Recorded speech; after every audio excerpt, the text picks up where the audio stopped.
आत्मसिद्धि शास्त्र में आत्मा के छठे स्थानक मोक्ष का उपाय है, इस पर चर्चा चल रही है। कल कहा था जाति वेश नो भेद नहीं, कहो मार्ग जो होय, साधे ते मुक्ति रहे, एमा भेद न कोय। जो मोक्ष का मार्ग कहा है वह यदि साध ले तो मोक्ष है, उसमें कहीं मतभेद नहीं है, संदेह नहीं है। और इस मोक्ष के मार्ग में, मोक्ष के उपाय में, मोक्ष के लिए जाति और वेश, वेश के साथ मात्र वेश नहीं, वेश और लिंग, इनका कोई महत्व नहीं है। क्यों? क्योंकि आत्मा की साधना, मोक्षार्थ आत्मार्थ साधने के लिए आत्मा के ही गुणों से वे आत्मा के गुण प्रकट होते हैं। यह लिंग या शरीर यह तो पुद्गल है, और वेश एकदम से बिल्कुल बाहर है, वह तो पौद्गलिक है ही, इसलिए इन दोनों का महत्व नहीं है। तीसरा जाति, यह भी जन्म के आधार पर तय होती है और वह भी शरीर से संबंधित है, इसलिए उसका भी मोक्ष में, मोक्ष के उपाय में कोई संबंध नहीं है। ऐसा कह करके आगे कहते हैं कषायनी उपशांतता मात्र मोक्ष अभिलाष, भवे भेद अंतरदया, क्या कहिए जिज्ञास। इस समय शेष स्थानक प्रारंभ करने से उसके पहले भी भूमिका रूप में इस प्रकार का एक और वर्णन आ चुका है। एक गाथा पहले आई थी, कषायनी उपशांतता मात्र मोक्ष अभिलाष, भवे खेद प्राणी दया, त्या आत्मार्थ निवास। वहां अंतर किया था, इसमें थोड़ा सा अंतर किया है। वहां कहा भवे खेद प्राणी दया, और यहां कहा भवे खेद अंतर दया। बहुत भारी अंतर है। प्राणी दया है ना, अन्य प्राणियों के, अन्य के द्रव्य प्राणों के प्रति उसको करुणा आती है, दया आती है, अनुकंपा होती है, उनकी हिंसा विराधना ना करूं, उनके प्राणों की रक्षा करूं, इस प्रकार का भाव यह पर दृष्टि है। और जब तक पर दृष्टि है तब तक अंतर्दृष्टि नहीं है।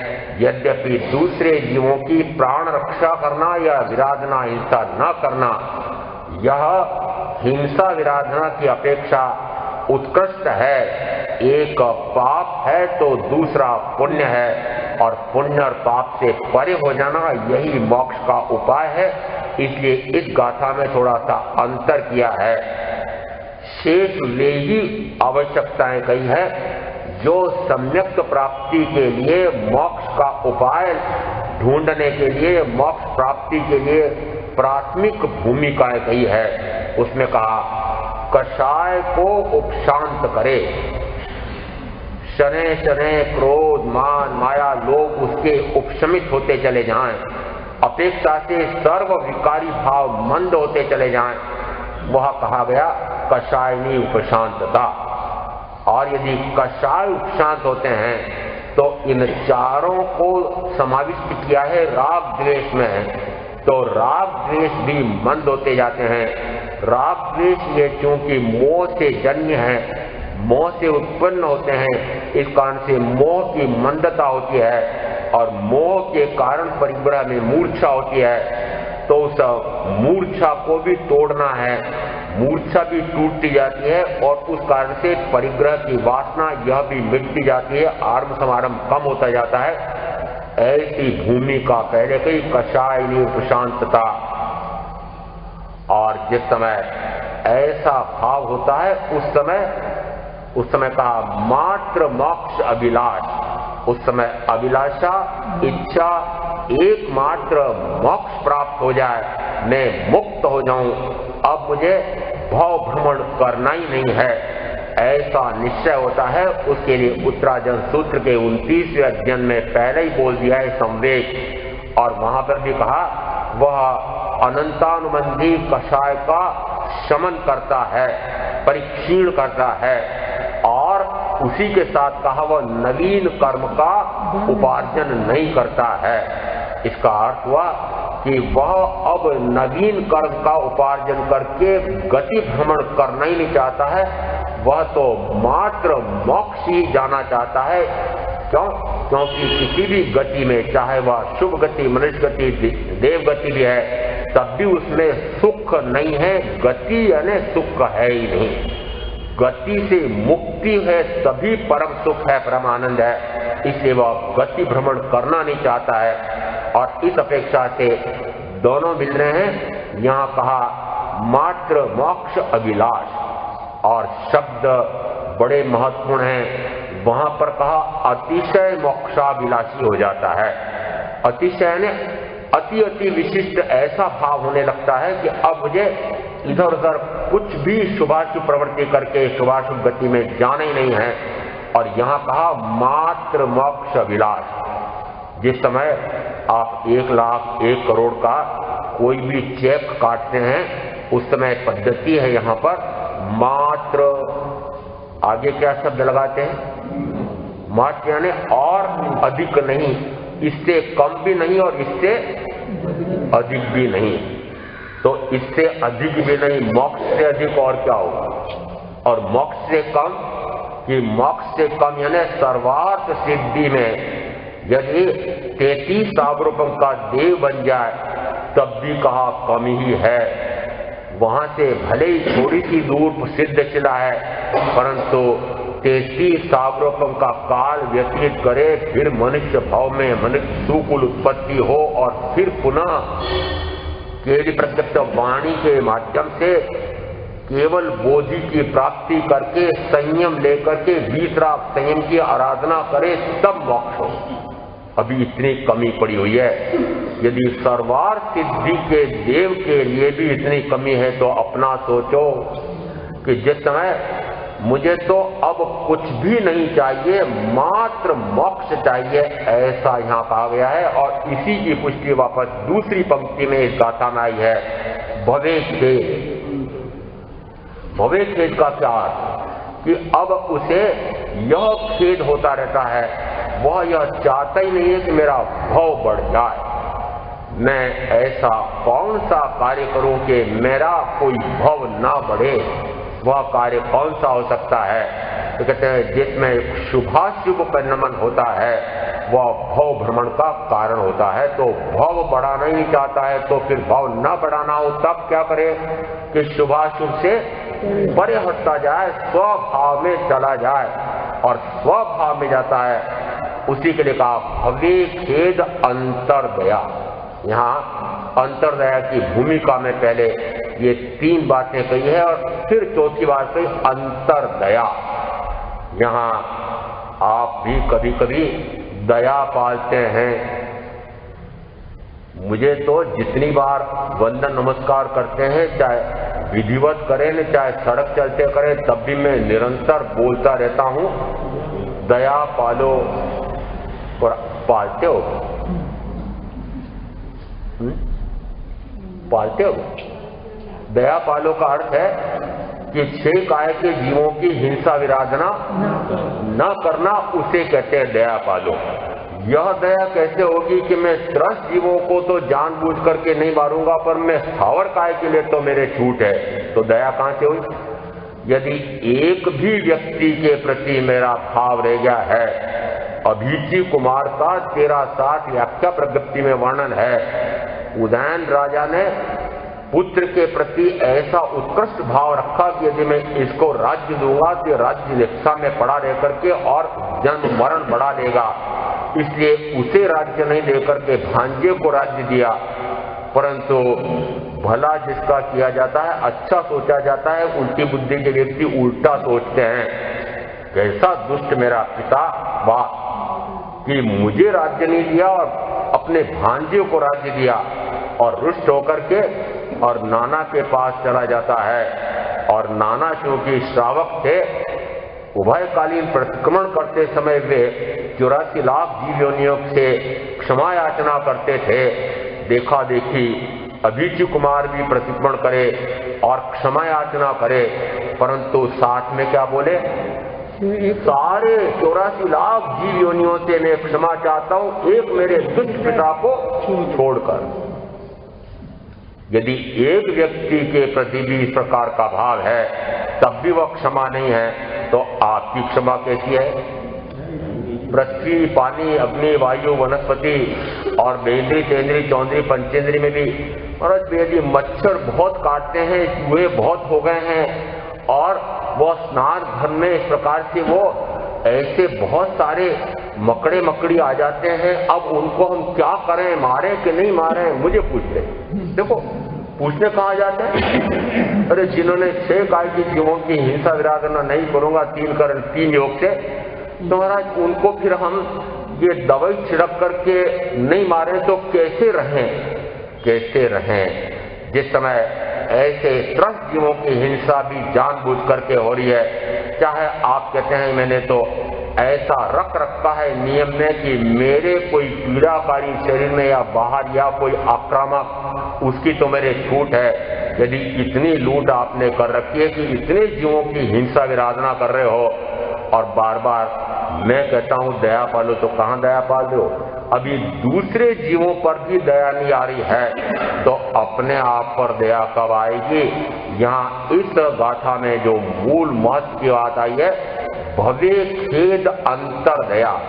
अंतर दया ने अपने आप पर दया आती है, अपने आप पर। दूसरे पर तो दया आती है परंतु अपने आप पर कभी दया आती है क्या कि अरे मैंने भी इस अनंत भव करके इस प्रकार के अनंत जन्म मरण का दुख उठाया है, दूसरों के उस द्रव्य प्राणों की रक्षा करते हो, उसको साता पहुंचाते हो, उसका दुख मिटाते हो, परंतु अपने दुख का ज्ञान है क्या, भान है क्या? अपना दुख कौन सा? ये मैंने भी तो अनंत जन्म मरण करके अनंत दुख उठाया है, इसलिए अपने आप पर दया करो कि मैं अब ऐसा दुख ना उठाऊं। और ऐसा दुख ना उठाऊं उसका उपाय क्या होगा कि मोक्ष का उपाय खोज लूं, और इस अपेक्षा से कहा भव्य खेद अंतर दया। यहाँ वाक्य में दूसरे जीवों के द्रव्य प्राणों की रक्षा करना, हिंसा विराधना न करना, रक्षा करना, हिंसा विराधना न करना, ये दो थोड़ी सी भिन्न भिन्न बातें हैं। रक्षा करना यह सकारात्मक है, हिंसा विराधना न करना यह नकारात्मक है। संयमी साधु साध्वी रक्षा नहीं करते हैं तो क्या मारते हैं?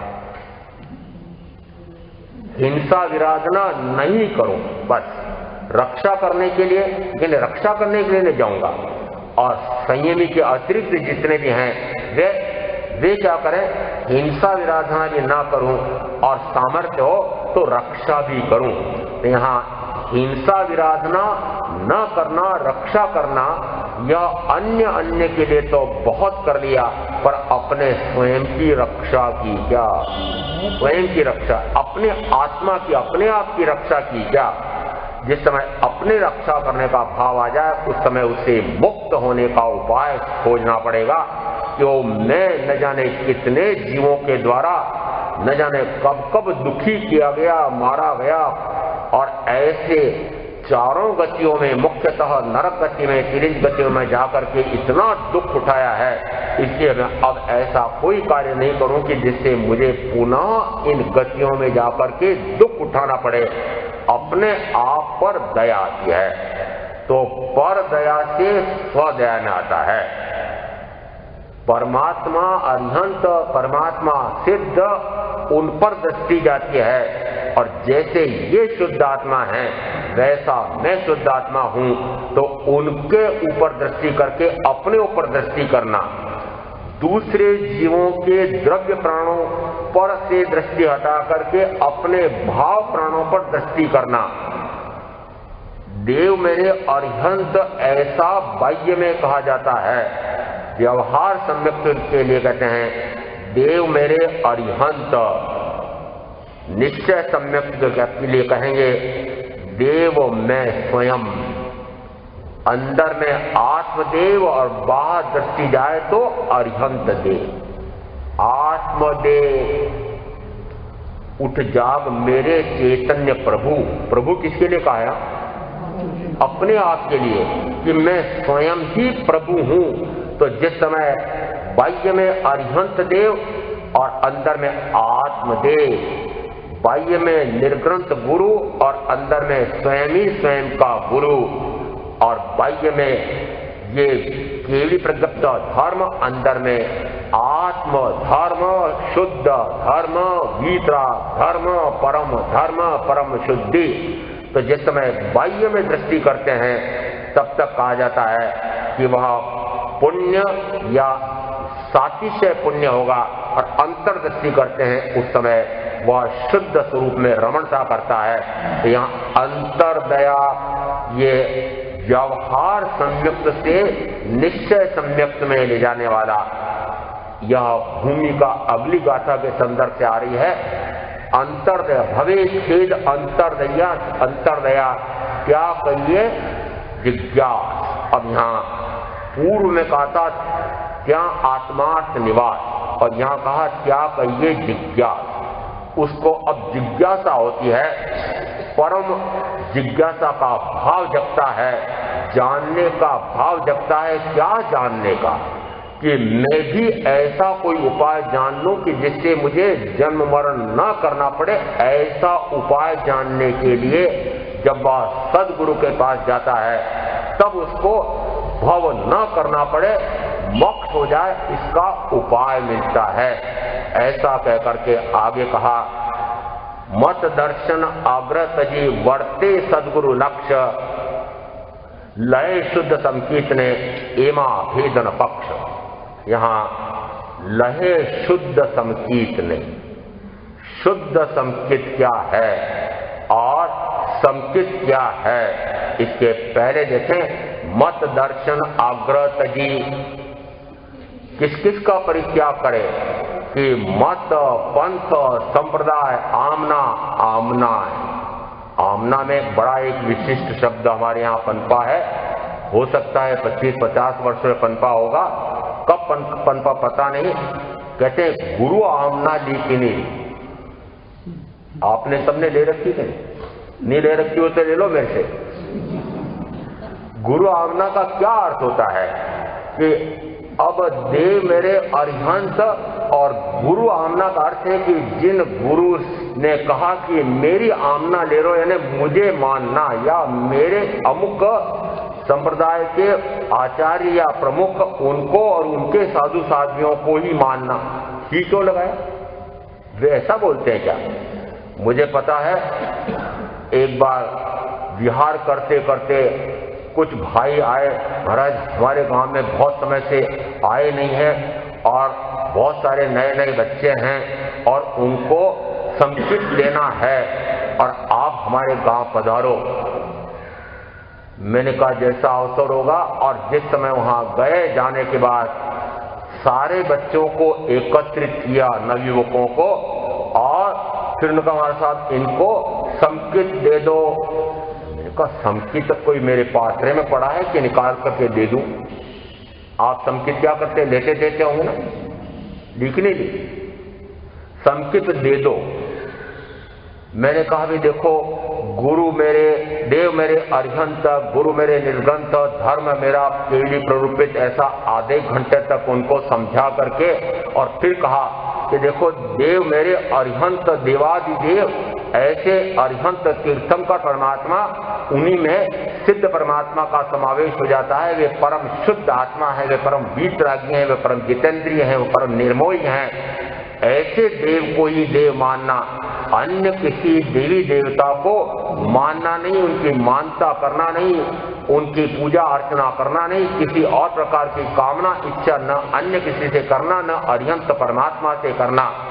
ऐसा कहकर कहा कि निर्ग्रंथ ने, जिन्होंने राग द्वेषादि ग्रंथियों का छेदन भेदन कर दिया है, जो जितेंद्रिय होने के लिए पूर्ण पुरुषार्थ कर रहे हैं, अधिकांश जीत लिया है, राग द्वेष को जिन्होंने अधिकांश जीत लिया है, ऐसे बाह्य अपेक्षा से 5 महाव्रतों का निरत्याचार पालन करते हैं, 5 समितियों का सावधानी पूर्वक पालन करते हैं, और निरंतर स्वाध्याय ध्यान में लीन रह करके और शेष संजलन जितना सा जरा सा जो राग या कषाय शेष रह गया है उसको भी निर्मूल करने के लिए प्रबल पराक्रम आत्मा में करते हैं। ऐसा कहकर कहा। तीसरा, धर्म मेरा वीतरागता, यदि देव मेरे परम वीतरागी, धर्म मेरा गुरु मेरे वीतरागी, तो धर्म मेरा वीतरागता। अधर्म राग है, राग अधर्म है और वीतरागता या धर्म है।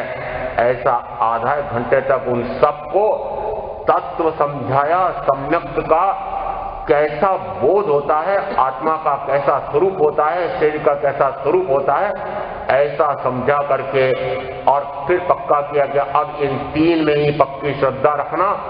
शरीर आदि से श्रद्धा हटा करके, प्रतीति रुचि हटा करके आत्मा में श्रद्धा प्रतीति रुचि रखना। ऐसा कहकर के मंगल पाठ देने लगा।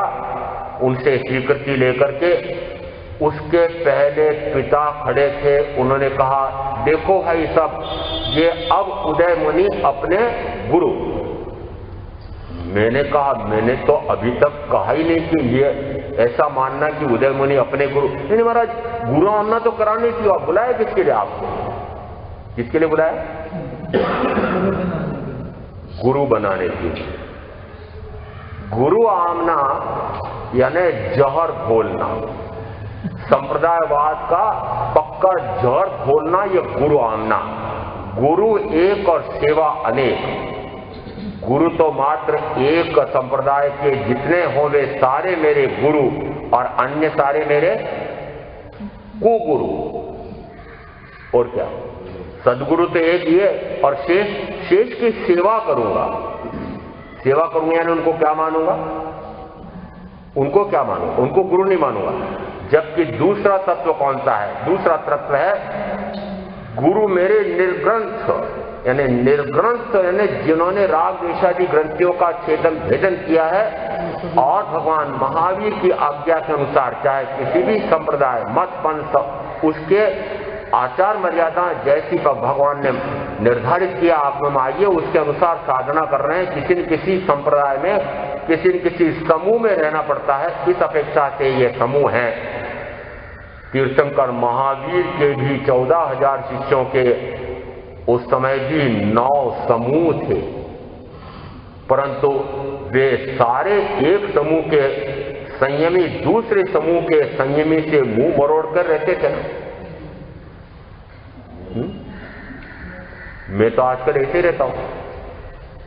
यदि अपनी संप्रदाय का कोई मिल जाए तब तो मैं उनके साथ बैठूं, मेरी समाचारी आपकी समाचारी मिलती तब तो बैठूं, और मेरी समाचारी तो बड़ी उत्कृष्ट है और इनकी समाचारी तो निकृष्ट है, ये तो शिथिलाचारी हैं और ऐसे करते हैं तो मैं उनके सामने निकल भी जाऊं तो मुंह भी नहीं मिलाऊं,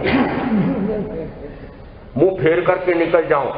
ऐसी घृणा होती है कि ये कौन मिल गया। मैंने कहा, अरे इनके मेरे सामने इतने सारे श्रावक श्राविका आते हैं, हो सकता है उनमें घोर मिथ्यात्व भी हो, पापी भी हो, उनसे तो मुंह मिलाता हूं, उनसे तो बात करता हूं, परंतु भगवान महावीर के किसी एक संप्रदाय के संयमी साधु साध्वी यदि सामने मिल जाए तो मैं आंख भी नहीं मिलाऊं। ये गुरु आमना का दुष्फल आया है। इसे कहते हैं गुरु एक और सेवा अनेक, एक जहर घोल दिया है महावीर के ही साधकों और साधकों के बीच में वैर वन्यस्य फैलाने का। इसलिए कहते हैं कि जिस समय गुरु आमना यह तत्व का स्वरूप नहीं है, यहां तो कहा है कि जिस समय उसको सम्यक्त्व होती है तो प्रथमतः वह बाह्य में जब दृष्टि करता है तो देव मेरे अरिहंत व्यवहार सम्यक्त्व में कहा जाता है। यहां कहा है मत दर्शन आग्रह तजी वर्ते सदगुरु लक्ष्य। यहां पर कहीं भी किसी संप्रदाय के संदर्भ में नहीं आया है किसको गुरु माने। यहां शब्द गुरु नहीं है, आगे कुछ और लगा हुआ है। क्या लगा हुआ है? सदगुरु।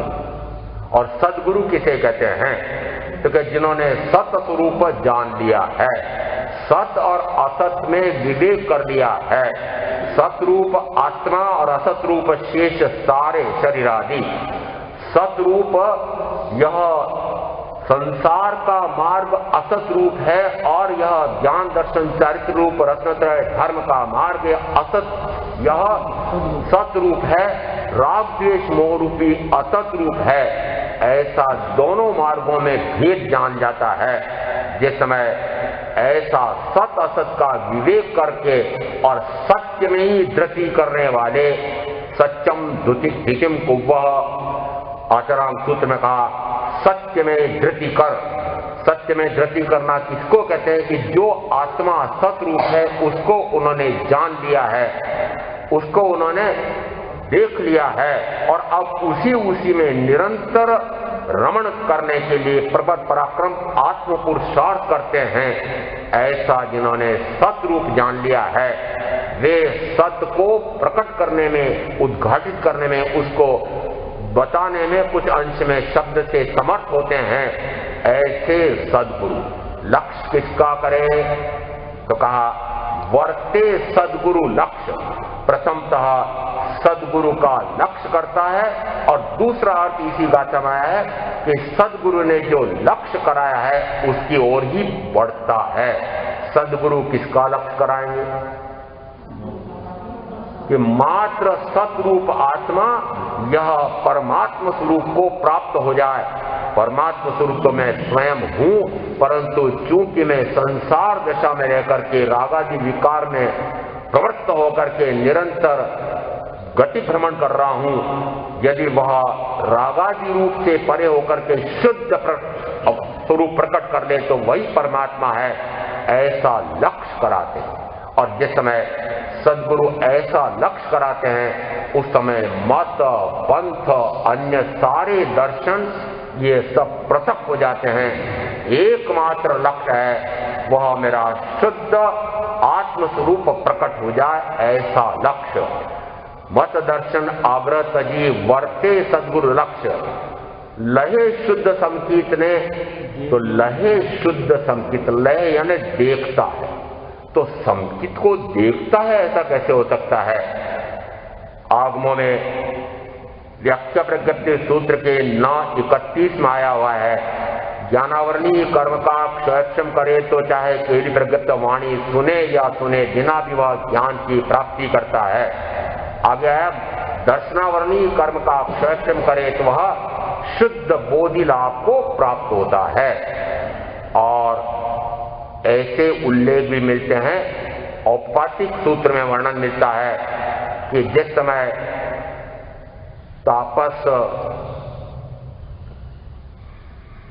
वे तापस 500 शिष्यों के प्रमुख अंबर तापस जिस समय भगवान महावीर से बोधि को प्राप्त करके, सम्यक को प्राप्त करके और श्रमणोपासक हो गए थे, ऐसे वे जिस समय इतनी उत्कृष्ट आराधना यद्यपि कहे जाते थे श्रमणोपासक, परंतु उनकी सारी पद्धति श्रवण जैसी हो गई थी और ऐसी उपासना करके फिर वे देवगति में ब्रह्मलोक देव में वहां जाते हैं और वहां से अब वे आगे महाविजय क्षेत्र में मनुष्य बनकर के सुकुल उत्पत्ति और वहां से फिर वे विरहमान परमात्मा से शुद्ध बोधि लाभ को प्राप्त करेंगे। अब वहां शब्द है शुद्ध बोधि लाभ को प्राप्त करेंगे। यदि पूर्व के भाव में उनको सम्यक्त प्राप्त हो गई, साक्षात तीर्थंकर महावीर के सानिध्य में उन्हें सम्यक्त प्राप्त हुई थी और उसके बाद में वे व्रतों की इतनी उत्कृष्ट आराधना करते हैं, उसके बाद में और कौन सी सम्यक्त की आवश्यकता है। वस्तुतः फिर वे आगे जाकर के पुनः शब्द वहां दिए है केवलम बोहिम बुद्धिज्जा, केवल बोधि को प्राप्त करते हैं। वो केवल बोधि क्या है, यहां दिया है लहे शुद्ध संकीत ते एमा भेदन पक्ष। लहे शुद्ध संकीत, शुद्ध स्वरूप को प्राप्त हो जाए, शुद्ध आत्मा का दर्शन कर ले, आत्म साक्षात्कार करे, आत्म दर्शन करे। जब साक्षात आत्मा इस शरीर से पूर्णतः भिन्न भाषित होती है, जैसे म्यान और तलवार, इन दोनों में से म्यान में तलवार रहते हुए भी वह तलवार म्यान से पूर्णतः पृथक है ऐसा स्पष्ट परिलक्षित होता है। ऐसा का ऐसा आत्मा इस शरीर से पूर्णतः भिन्न है ऐसा दर्शन होता है, उसको कहते हैं बोधि लाभ। और इसी को कहा शुद्ध सम्यक्त्व। इसे चाहे हम नाम की अपेक्षा से आगे आगम में आया हुआ है कि यदि वह सातों कर्म प्रकृतियों का क्षय करे, पूछ लो वापस, सातों कौन सी? दर्शन मोहनी त्रिक और चारित्र मोहनी चतुष्क। चलो इतना और संकेत दे दिया। दर्शन मोहनी त्रिक, मिथ्यात्व मोहनी, मिश्र मोहनी, सम्यक्त मोहनी, अनंतानुबंधी, क्रोध, मान, माया, लोभ। कितनी देर थोड़ी लगती है, फटाफट बोलना चाहिए ना। जब 7 कर्म प्रकृतियों का क्षय करे तो उस समय कहा जाता है क्षय सम्यक दर्शन हुआ है। और उसके बाद उसको इस प्रकार का मिथ्या मान्यता का भाव ही नहीं आता है कि शरीर आदि मैं हूं, मेरे हैं। उसको वहां दिया क्षय सम्यक दर्शन। और संवेग के बोल में इसी प्रकार से वह अनंतानुबंधी कर्म, अनंतानुबंधी कषाय का क्षय करता है और फिर वह नवीन कर्म का उपार्जन नहीं करता है। उसमें आगे दिया हुआ यदि पुरुषार्थ करे तो उसी भाव में मोक्ष चला जाता है, तीसरे भाव का अतिक्रमण नहीं करता। यहां शायद सम्यक दर्शन होता है उस समय वह आत्मा की प्रतीति, रुचि, स्वानुभव करता है। दर्शन मोहनी कर्म के क्षय से वह आत्म प्रतीति करता है। वस्तुतः आत्मा की प्रतीति कैसे होती है? प्रतीति अभी कैसी हो रही है? ऐसा प्रतीत होता है कि यह शरीर मैं हूं। प्रतीत होना, प्रतीत यानी है नहीं परंतु लगता है। मुझे ऐसा लगता है कि शरीर मैं हूं, ऐसा लगना, उसको कहते हैं प्रतीति। अब इसके स्थान पर प्रतीति किसकी होने लगी? आत्मा की प्रतीति। तो दर्शन मोहनी कर्म के क्षयोक्षम से या क्षय से आत्मा की प्रतीति होती है, परंतु वह आत्म दर्शन किससे होता है? तो कहते हैं दर्शनावर्णी कर्म के क्षयोक्षम से आत्मा को आत्मा का दर्शन होता है, क्योंकि दर्शन गुण आत्मा का स्वयं का है, उस पर आवरण डालने वाला दर्शनावरणीय कर्म है। जिस समय केवल प्रगत वाणी को सुन करके आत्मा की श्रद्धा होती है, प्रतीति होती है, आत्मा में रुचि होती है, स्वरुचि होती है। 10 प्रकार की रुचियां उत्तरायण सूत्र के 28वें अध्ययन में आई हुई है। तो उसमें आत्मा की रुचि 10 का मूल है, पर रुचि से हट करके वह स्वरुचि में आ जाता है। अब बाह्य में कोई रुचि रही नहीं है, मात्र वह आत्मा को ही जानना, आत्मा को ही देखना, ऐसी रुचि उसकी उत्पन्न हो गई है। रुचि तो उससे उत्पन्न हो जाती है, परंतु जानता देखता किससे है? तो कहते हैं दर्शन मोहनी कर्म के क्षयोक्षम से या क्षय से तो वह प्रतीति रुचि होती है, परंतु दर्शन किससे करेगा? तो कि दर्शनावरणी कर्म के क्षयोक्षम से, और वही कहलाता है शुद्ध बोधि लाभ। शुद्ध बोधि लाभ। बोधि यानी किसकी बोधि? आत्मा बोध। आत्मा को आत्मा का बोध हो जाता है और उस समय आत्मा आत्मा को देखता है।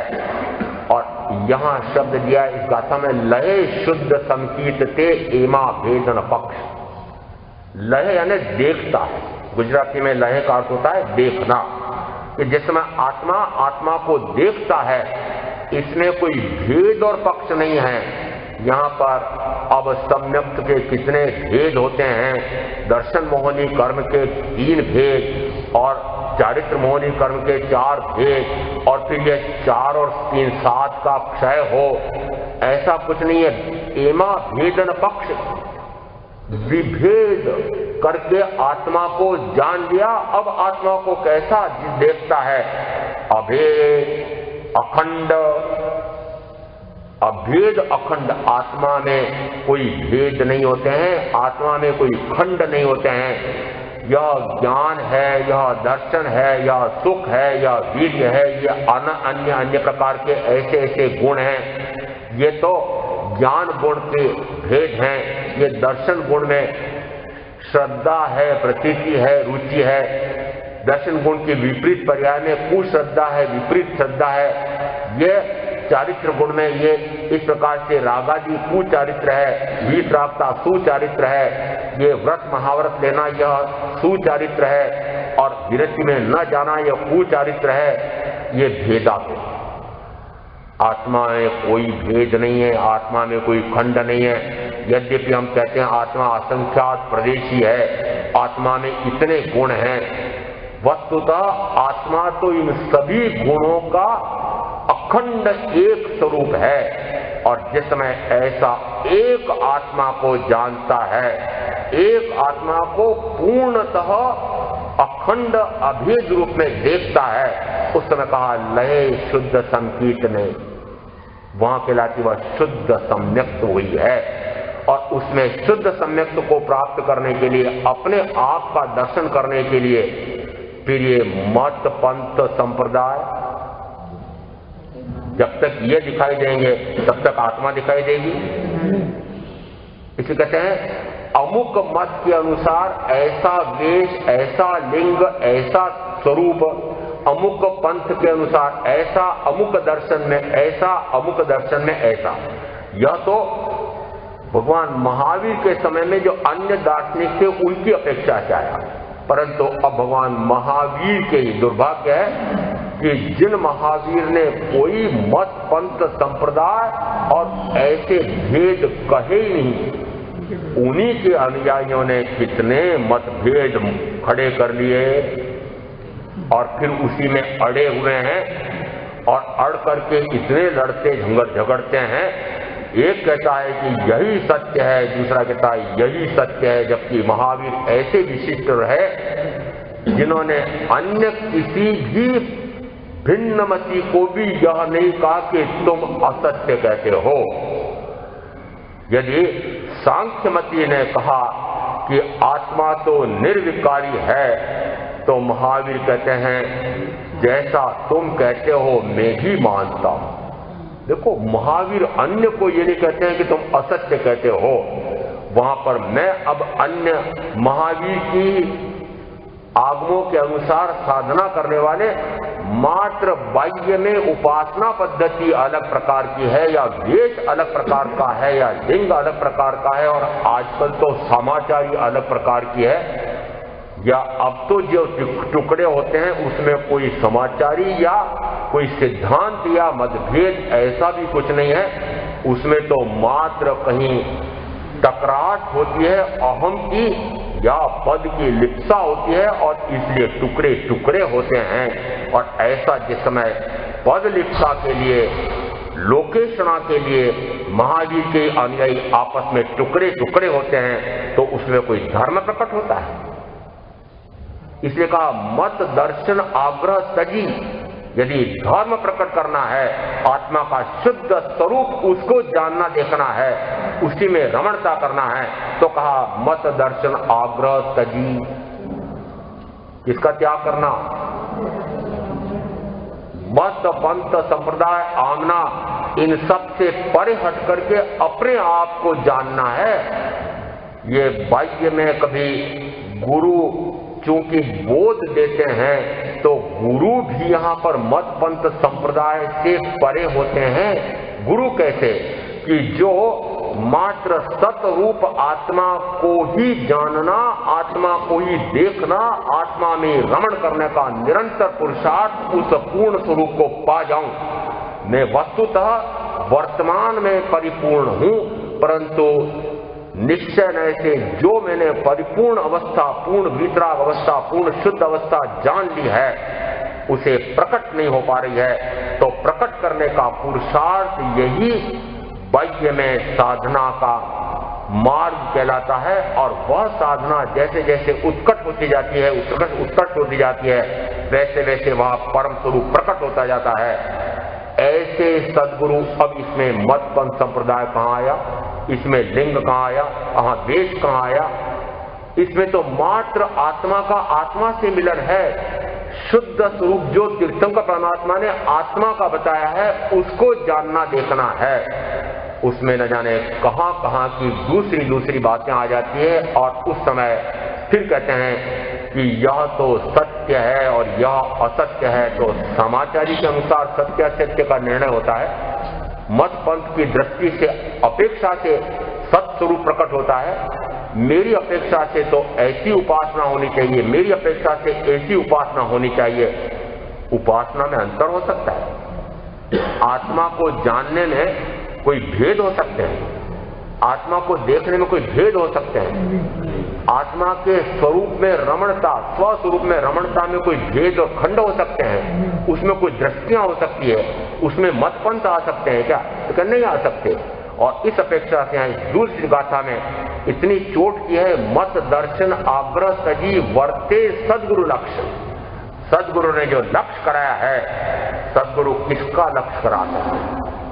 मात्र आत्मा, आत्मार्थ सद जाए, एकमात्र यही लक्ष्य रख करके जो साधना कर रहे हो वे सदगुरु। कौन सा लक्ष्य? आत्मार्थ।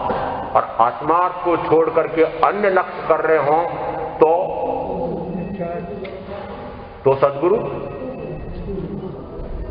इसलिए कहते हैं स्वयं भी आत्मार्थ को साधने का प्रबल पराक्रम कर रहे हैं। और जो जिज्ञासु जी, यहां का पहली गाथा में क्या कहा था? जो जिज्ञासु उनके पास आता है वह अपनी साधना करना चाहता है। सदगुरु अपनी साधना कर रहे हैं, वे अपनी साधना करते हुए यदि वह भी उसमें जुड़ जाए तो उसका भला हो जाए तो हो जाए। सदगुरु अपना लक्ष्य रख करके साधना करते हैं, अपना लक्ष्य भूल करके और उस शिष्य का भला करने के लिए नहीं बैठते हैं। इसलिए कहते हैं कि सदगुरु ने जो लक्ष्य कराया है उस लक्ष्य की ओर एकमात्र लक्ष्य किसका? दोनों में एकाकारपना है, गुरु में और शिष्य में एकता है। एकता है, आप कहेंगे आपका लक्ष्य तो मोक्ष का है, हमारा लक्ष्य हम तो संसारी हैं, तो हमें तो अभी संसार का कार्य देखना, आगे तो बोल दो इतना, तो हमें तो अभी संसार का कार्य देखना पड़ेगा। यदि संसार का कार्य देखना पड़ेगा, संसार का कार्य करना पड़ता है, तो चतुर्गति रूप संसार बढ़ाने का लक्ष्य हुआ है। लक्ष्य तो चाहे आप घर में रहने वाले, श्रावकपना रखने वाले ऐसे हों, तब भी लक्ष्य तो मात्र मोक्ष का होगा। ऐसा कैसे हो सकता है कि लक्ष्य तो मोक्ष का है और चलना संसार में? मैंने कभी सुना था, पता नहीं अब वो किसके लिए आया है, कहते हैं मुंह तो एक तरफ होता है और पांव उसके दूसरी तरफ चलते हैं, उसको शायद डाकिन कहते हैं, मुझे पता नहीं। यदि आप सब कहते हैं कि हमारा लक्ष्य तो मुंह तो मोक्ष की तरफ है और पांव उल्टा हो सकता है ऐसा? अरे जिधर मुंह होगा, यदि आपको मंजिल पर चढ़ना है और उस समय यदि सीढ़ी लगाई है, दोनों हाथों से उस सीढ़ी के दोनों बाजुओं को आप पकड़ते हैं, एक पांव पहले पायदान पर रखा, दूसरा पांव अभी जमीन पर है, अभी संसार पर है, मान लो। परंतु वो जो पहला पांव रख दिया है वो कहां रख दिया है? उस मंजिल की तरफ जाने वाली उस सीढ़ी पर आपने पहला पांव रख दिया है, उसी पहले पायदान पर ही खड़े रहेंगे। जैसे पहले पायदान पर एक पांव रखा है, तुरंत दूसरा पांव उठता है और वह पहला पांव दूसरे पायदान पर चला जाता है। ऐसा निरंतर चौथे से पांचवा, पांचवें से सातवां, सातवें से आठवां, नौवां, 10वां, बार बार 13 ऐसी सीढ़ियां चढ़ते चढ़ते वो मंजिल को पार हो जाता है, उसको कहते हैं साधक, उसको कहते हैं आत्मार्थी, और उसको कहते हैं ऐसा मोक्ष का उपाय प्राप्त करने वाला साधक। और ऐसी साधना करने वाले ये भगवान महावीर के तीर्थ में साधु साध्वी श्रावक श्राविका सारे एक ही मार्ग पर हैं। मार्ग तो भिन्न भिन्न है परंतु मंजिल तो एक ही होती है। मैंने कहा यदि मार्ग भिन्न भिन्न है तो मंजिल भी भिन्न भिन्न होगी। सारे एक ही मोक्ष मार्ग पर, और मोक्ष मार्ग कौन सा? मात्र आत्मज्ञान, आत्मदर्शन, आत्मा स्वरूप में रमणता, ऐसा ज्ञान दर्शन चारित्र रूप मोक्ष का मार्ग है।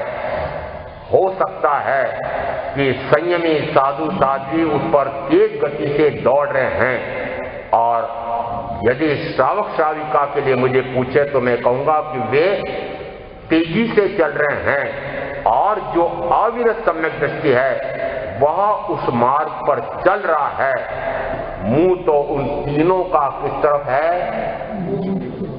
गति की मंदता बाह्य में दिखाई दे रही है, परंतु जो धीरे धीरे चलने वाला है, मैंने कभी छोटी कक्षा में पाठ पढ़ा था कि मेला देखने चलना है, और मेला देखने के लिए अब प्रतिस्पर्धा कैसे के बीच में हो रही है कि एक तो बहुत धीरे धीरे चलता है, और एक तेजी से कुलांचे भर करके दौड़ने वाला उस कछुए में और उस मृग में प्रतिस्पर्धा होती है।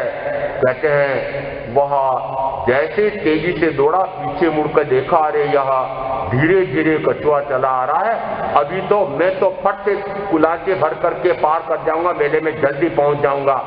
इतने में उसने देखा बगीचा आ गया है, बढ़िया वस्त्र मिल गए हैं, बढ़िया पात्रे भरे हुए भोजन मिल गया है, बढ़िया ठहरने का स्थान मिल गया है, थोड़ा सा विश्राम कर लूं।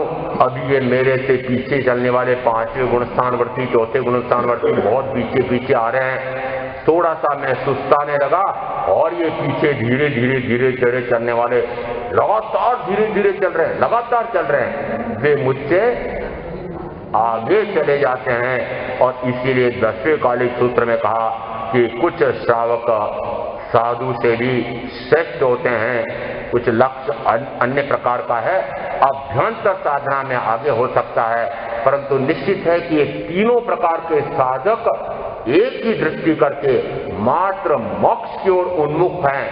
संसार का लक्ष्य नहीं है, संसार का कार्य करते हैं, पर संसार के कार्य को, शरीर के कार्य को हेय मानते हैं, अवांछनीय मानते हैं, अनाचरणीय मानते हैं, अकरणीय मानते हैं, और निरंतर उसको छोड़ते चले जाते हैं, मुक्त होते जाते हैं। और ऐसी साधना करने वाले में आप जो भी हों, जो इस प्रकार से मोक्ष का लक्ष्य रख करके आत्मा साधने की साधना करते हैं, वे धन्य हैं। जो भी में आप साधना करेंगे उनका अवश्य कल्याण होगा।